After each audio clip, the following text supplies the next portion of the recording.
pagi, selamat berjumpa kembali dalam kasih Kristus. Saya sampaikan kepada anak-anakku, anak-anak didik kelas 5 yang berada di kelompok di rumah masing-masing. Kita berjumpa kembali dalam pembelajaran daring di hari ini.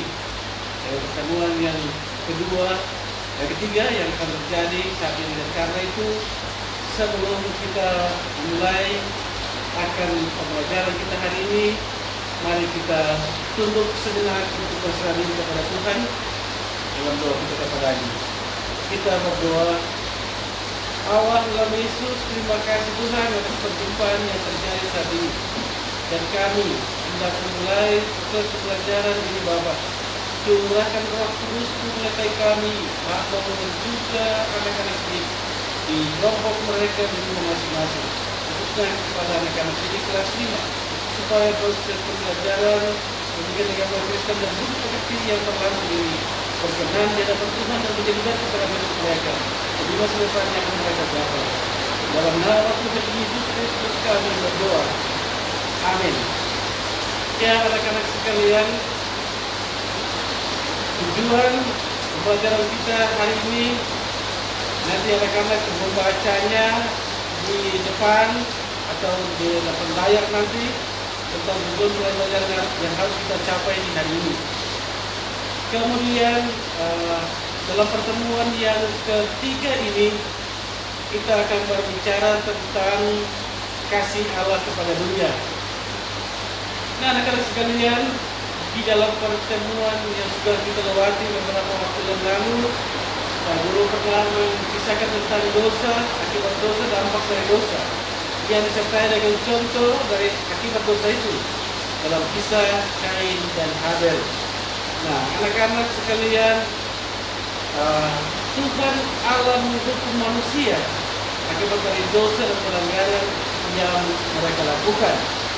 Tetapi Tuhan menghukum manusia, tapi Ia juga mengasihi manusia. Oleh karena itu, mengapa sampai manusia harus memperoleh pengasihan dari Tuhan atau mengasihi manusia? Oleh karena Tuhan tidak mau untuk manusia itu binasa dan hilang. Karena pertama, kita semua manusia adalah ciptaan Tuhan yang paling mulia. Disebut mulia karena kita diciptakan Tuhan serupa dan segambar dengan Tuhan Allah itu. Serupa segambar dengan Tuhan Allah itu bukan berarti kita sama dengan Tuhan, melainkan sebagian dari sifat-sifat Tuhan Allah itu ada pada manusia, yaitu mengasihi sama. Hal mengasihi yang ada dalam diri manusia itu sehingga Tuhan Allah juga mengasihi manusia. Tuhan tidak mau akibat dari dosa manusia dihukum mati. Oleh karena itu Tuhan menggunakan para nabi yang disuruh oleh Tuhan atau bernubuat tentang akan datangnya seorang juru selamat. Para nabi itu misalnya Nabi Yesaya, seperti yang terurai dia dapat melayar anak-anak sekalian dalam materi pertemuan ketiga ini. Silakan anak-anak membacanya tentang nubuatan para nabi akan datang seorang raja, seorang juru selamat yang akan melepaskan manusia dari hukuman dosa itu. Nah, anak-anak sekalian, berapa nabi yang dipakai Tuhan? Yesaya, ada juga Mika, ada juga Sekaria. Beberapa nabi yang dipakai Tuhan untuk menubuatkan tentang akan datangnya seorang dari keturunan Daud di suku Yehuda akan datang sebagai seorang juru selamat untuk melepaskan orang-orang Israel dari penindasan. Nah, anak-anak sekalian, setelah nubuatan itu dibuat oleh para nabi, maka kita sendiri mengetahui bahwa nubuatan para nabi itu digenapi, yaitu dengan lahirnya Yesus Kristus di Bethlehem. Yesus Kristus adalah Allah yang menciptakan alam semesta ini dan juga manusia. Tetapi Allah yang kita sembah itu membawa atau membuat rupanya seperti manusia yang lahir dari negara Maria dan Yusuf tukang kayu dari kota Nazaret. Dari Yusuf dan Maria dipakai Tuhan Allah untuk melahirkan juru selamat kita, Yesus Kristus, yang digenapi oleh kelahirannya itu. Dengan demikian maka Yesus Kristus telah lahir di Bethlehem pada masa pemerintahan Kaisar Agustus, pemerintah di seluruh tanah Yudea, pada masa pemerintahan Kekaisaran Romawi. Nah, anak-anak sekalian, ketika nubuatan para nabi itu dikumandangkan, semua orang mengharapkan bahwa raja yang menjadi juru selamat atau Mesias itu akan melepaskan orang-orang Yahudi atau orang Israel dari penindasan kekuasaan raja Romawi. Mereka semua berharap seperti itu. Tetapi nyatanya bahwa ketika Yesus lahir di Bethlehem, kemudian datang tidak demikian. Melainkan Tuhan Yesus menghadirkan kerajaan Allah, yaitu kerajaan damai sejahtera di bumi. Bukan mempunyai pasukan yang besar, bukan mempunyai takhta yang dilihat oleh manusia. Nah, itu yang diharapkan oleh bangsa Yahudi ketika itu. Tapi perkiraan mereka itu tidak tepat sesuai dengan apa yang terjadi. Ternyata Tuhan Yesus tidak memiliki kerajaan yang besar dunia yang dilihat oleh orang-orang Israel.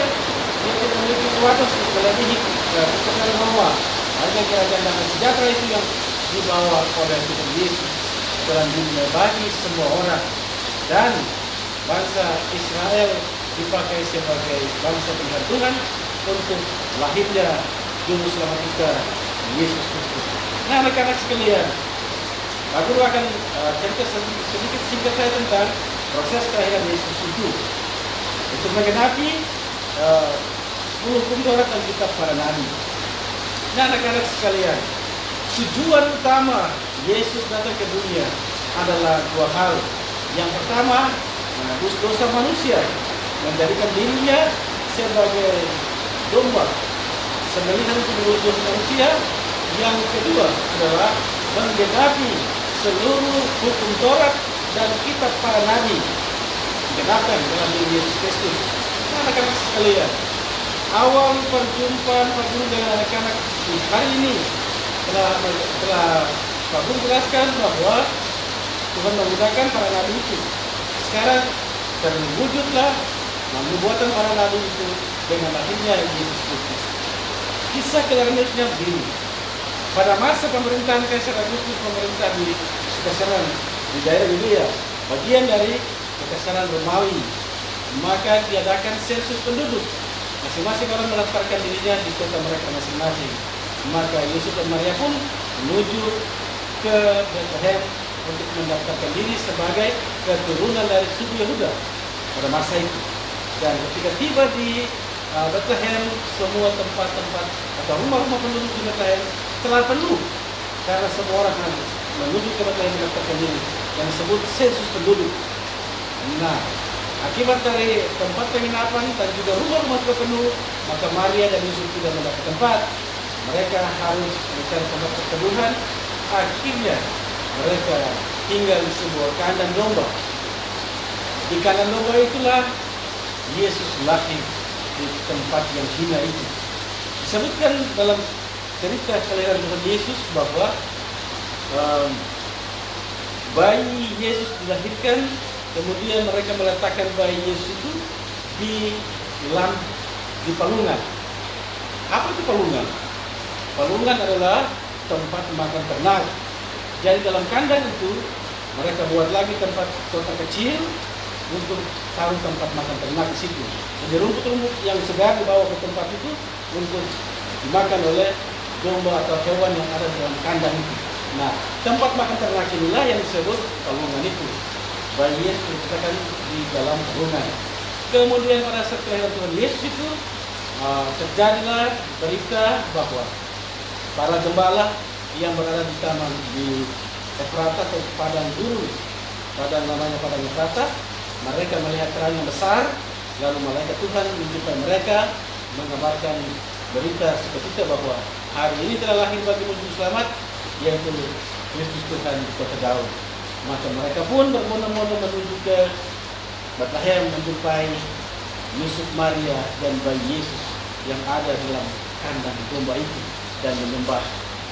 Kemudian juga ada para ahli perbintangan dari daerah timur, namanya Majus, daerah Majus. Mereka itu ahli perbintangan, orang pandai. Mereka melihat bahwa pada malam hari kelahiran Yesus itu langit tampak cerah, kemudian bintang-bintang bertaburan pada malam hari, dan di antara bintang-bintang yang bersinar itu ada salah satu bintang yang sangat terang cahayanya. Mereka pun mengikuti bintang itu karena bintang itu bergerak. Mereka bertiga, ada 3 orang Majus yang mengikuti bintang itu, sampai bintang itu menghantar mereka berhenti di atas kandang domba di Betlehem. Ketiga orang ini melaporkan diri mereka kepada Raja Herodes yang memerintah di daerah Yudea. Kemudian mereka menuju ke kandang domba itu. Tetapi sebelum mereka menuju ke kandang domba itu, Bapak Herodes berpesan kepada mereka, kalau kamu berjumpa dengan bayi yang kamu sebutkan bakal menjadi seorang raja besar itu, kamu ketemu tempatnya di mana, datang kembali ke saya dan melaporkannya kepada saya supaya saya juga mau pergi menyembah raja yang baru lahir itu. Ternyata itu bukan sebuah kejujuran dari Raja Herodes untuk mau menyembah sang bayi, tetapi ada niat buruk dalam diri Bapak Raja yang berkuasa, yaitu Herodes. Sehingga atas petunjuk dari Tuhan juga pada malam harinya maka malaikat Tuhan datang kepada Yusuf, memerintahkan Yusuf untuk membawa bayi Yesus dan ibunya Maria menuju ke Mesir, tinggal di sana sampai waktu tertentu, baru kemudian mendapat petunjuk kembali dari Tuhan, baru dia kembali ke Bethlehem atau Nazaret. Nah, anak-anak sekalian, kita kembali ke 3 orang Majus tadi. Mereka menuju ke kandang dan mempersembahkan harta yang berharga bagi bayi Yesus di kandang domba itu, yaitu emas, mur, dan kemenyan. Emas adalah logam mulia yang sangat mahal harganya. Mur adalah wangi-wangian, wangi-wangi atau harum-haruman bunga yang mereka kelola. Kemudian kemenyan, mur, mas, mur, dan kemenyan. Ya, itulah yang mereka bawa kepada Yesus sebagai persembahan. Nah, anak-anak sekalian, itu cerita kilas saja tentang kelahiran Yesus Kristus yang menggenapi semua nubuat kita para nabi dan hukum Taurat. Nah, anak-anak sekalian, nanti dalam pertemuan berikutnya lagi kita akan mengikuti kisah perjalanan Tuhan Yesus Kristus, dan akhirnya nanti pada masa ia mati di kayu salib. Jadi pada masa dulu, pada masa lampau, pada masa perjanjian lama itu, kalau orang berbuat dosa, maka dosa itu harus dihapuskan dengan darah anak domba, hewan. Nah, Tuhan Yesus menggenapi seluruh hukum Taurat dan kitab para nabi dengan menjadikan dirinya nantinya sebagai anak domba juga, akan disembelih sebagai tanda penebusan bagi semua orang yang percaya yang telah berdosa. Jadi kita semua, guru, kamu semua, orang tuamu, orang-orang yang percaya kepada Tuhan Yesus, kita semua nantinya ditebus dengan darah Yesus karena kita telah percaya kepada Tuhan Yesus bahwa Tuhan Yesus adalah juru selamat manusia, supaya kelak nanti satu saat ketika kita tidak ada di dunia ini, maka kita akan berjumpa dengan Tuhan Yesus dalam kerajaan surga. Nah, itulah tujuan akhir yang harus tercapai dalam kehidupan kita sebagai orang yang percaya kepada umat Kristen.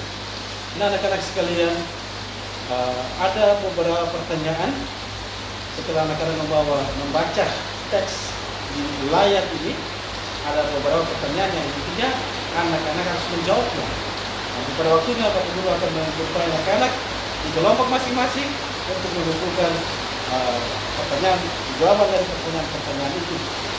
Nah, kesempatan yang berbahagia ini, Bapak Guru mau menyampaikan kepada anak-anak sekalian bahwa bukti cinta kasih Allah kepada manusia, yaitu memberikan Tuhan Yesus Kristus masuk ke dalam dunia untuk menebus kita punya dosa, supaya kita menjadi selamat dan masuk ke dalam kerajaan surga. Anak-anak sekalian, di kelas yang rendah Pak Guru pernah cerita tentang Taman Eden. di kelas 4. Disitulah saya menjelaskan tentang situasi kerajaan surga seperti apa dan neraka seperti apa. Karena ada dua tempat yang harus diketahui oleh kita sekalian dari akhir hidup kita ini. Yang pertama adalah kehidupan kekal. Kehidupan kekal berarti berada di surga setelah kematian. Semua manusia mengalami kematian. Orang baik, orang benar, orang gagah, orang cantik, orang kaya raya, orang miskin, semua manusia melalui proses kematian di dunia. Nah, setelah kematian barulah kita diperhadapkan dengan dua situasi, yaitu masuk ke dalam kerajaan surga, hidup bersama Tuhan di sana, dan atau hukum oleh Tuhan di dalam api yang kekal atau neraka. Nah, dengan demikian situasi surga yang anak-anak telah ketahui dan situasi neraka yang perlu kita sampaikan bahwa neraka merupakan tempat hukuman bagi orang-orang yang tidak mau percaya kepada Tuhan Yesus dan juga tidak mau melakukan apa yang Tuhan Yesus perintahkan. Sementara kerajaan surga adalah milik dari setiap orang yang percaya kepada Tuhan Yesus dan melakukan apa yang diperintahkan Tuhan untuk kita lakukan di dunia ini. Nah, anak-anak sekalian, demikianlah perjumpaan Pak Helen dengan anak-anak melalui saluran belajar daring dengan Gereja Mahu di hari ini. Kiranya Tuhan Yesus beri menyertai anak-anak sekalian pada bapak dan mama di rumah, sama saudara dalam menjalani hidup di masa pandemi COVID-19 saat ini.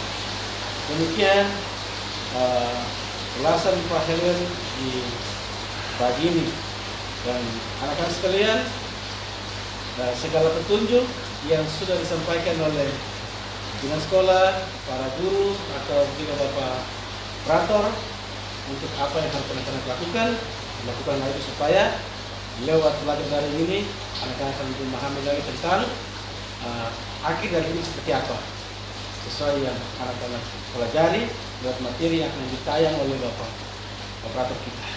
Mari anak-anak, saya mengajak kita tunduk kepala kembali dan kita berdoa kepada Tuhan. Kita berdoa. Allah Bapa di surga dalam Kristus Tuhan, terpujilah nama-Mu Tuhan dalam waktu yang dan kesempatan yang Tuhan beri kepada kami untuk menyampaikan materi belajar daring kepada anak-anak didik Hamba-Mu di kelas 5, pertemuan yang ketiga ini. Tuhan memberkati penjelasan singkat Hamba-Mu. Tuhan juga menyertai mereka dalam mencermati apa yang nantinya ditayang yang akan mereka tonton setiap kelompok mereka masing-masing. Berkatilah kehidupan orang tua mereka supaya orang tua mereka pun mendukung program sekolah kami sendiri yang mau dalam belajar dari ini dengan mengkondisikan setiap kelompok mereka masing-masing. Ya Allah Tuhan kami berdoa kepada Bapak Prator yang dengan setia dan tulus hati turut menopang seluruh program dari ini. Diberkatilah Pak Heri dalam seluruh rumah tangganya, juga kebutuhan pribadi, supaya dalam berkat Tuhan dia terus dipakai Tuhan sebagai kelas Bapak.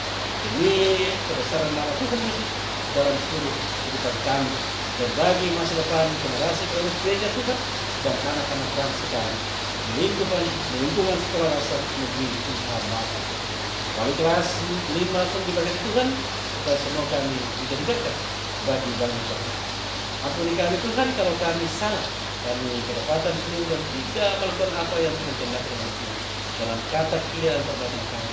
Barulah kami semua dengan Tuhan Roh Kudus-Mu supaya kami layak kepada dalam nama Tuhan Yesus Juru Selamat kami. Kami sudah berdoa dan mengucap syukur kepada Allah dalam kerajaan. Amin.